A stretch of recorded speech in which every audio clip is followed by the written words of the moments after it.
QR code के जरिए धोखाधड़ी के आजकल बहुत मामले सामने आ रहे हैं। आइए जानते हैं कि क्यूआर कोड क्या है और कैसे काम करता है। कैसे आप ऐसी धोखाधड़ी से बच सकते हैं। क्यूआर कोड का मतलब है क्विक रिस्पॉन्स।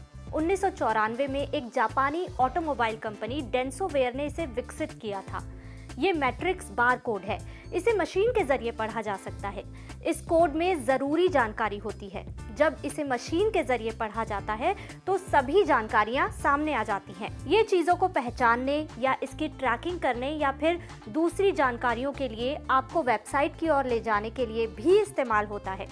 उदाहरण के लिए अगर हम किसी कार पर लगे कोड को स्कैन करेंगे तो कार की फंक्शनिंग से जुड़ी जानकारी दिखने लगेगी, या फिर हमें ये जानकारी भी मिल जाएगी कि अपनी मैन्युफैक्चरिंग प्रोसेस के दौरान कार किन चरणों से गुजरी है।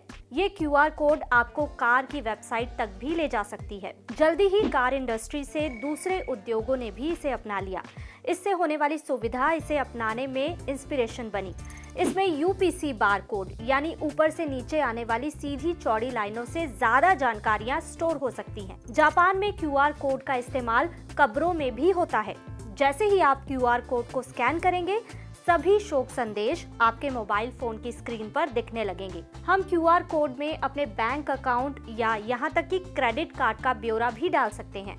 हम इसे इस तरह भी डिजाइन कर सकते हैं कि ये पेमेंट प्रोवाइडर के लिए भी काम कर सके। आमतौर पर जब हमें किसी को पैसे भेजने होते हैं तो उसके अकाउंट का ब्यौरा लेते हैं, उस अकाउंट नंबर को अपने अकाउंट से जोड़ते हैं और तब पैसे ट्रांसफर करते हैं।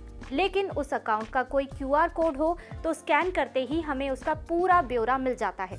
इसके बाद हम पैसे तुरंत ट्रांसफर कर सकते हैं। क्यूआर कोड से सुविधा तो होती है, लेकिन इससे गलतियों और धोखाधड़ी की आशंका बनी रहती है। क्यूआर कोड के जरिए कई तरह के साइबर क्राइम को अंजाम दिया जा रहा है। लिहाजा आपको दो चीजों का ध्यान रखना चाहिए। जब आपके बैंक में कोई रकम जमा होनी हो तो आपको किसी को ओटीपी नहीं बताना पड़ता है। आप जब किसी को पैसे भेज रहे हो तब आपके मैसेज पर आए ओटीपी को वेरीफाई करना होता है। तो अगर आपके अकाउंट में कोई पेमेंट आना है तो किसी क्यूआर कोड को स्कैन करने की जरूरत नहीं होती है। सिर्फ किसी अकाउंट में पेमेंट करते समय क्यूआर कोड स्कैन करना पड़ता है। अगर आप इन दो बातों को ध्यान में रखेंगे तो आप इस तरह की धोखाधड़ी में फंसने से बच जाएंगे।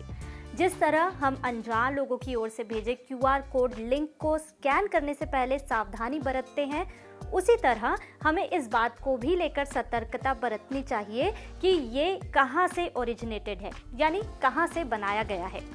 कुछ साइबर अपराधी इस सुविधा का फायदा उठाकर तुरंत ही कोड में बदलाव कर देते हैं, जो आसानी से पकड़ में नहीं आते।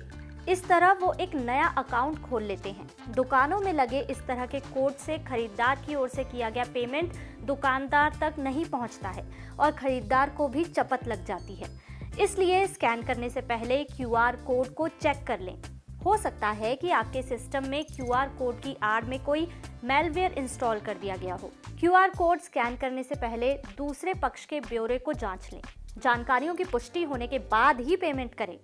इससे अगर स्कैनर या उसके कोड में कोई गड़बड़ी हुई तो हमें इसका तुरंत पता चल जाएगा। आपके अकाउंट से पेमेंट सुनिश्चित होने के बाद ये सुनिश्चित कर लें कि जिसे पेमेंट किया उस तक पैसा पहुंचा है या नहीं। अगर आपके अकाउंट से पैसा कट गया है और जिसे मिलना है उस तक नहीं पहुंचा है तो हमें तुरंत संबंधित ऐप से बैंक से संपर्क करना चाहिए।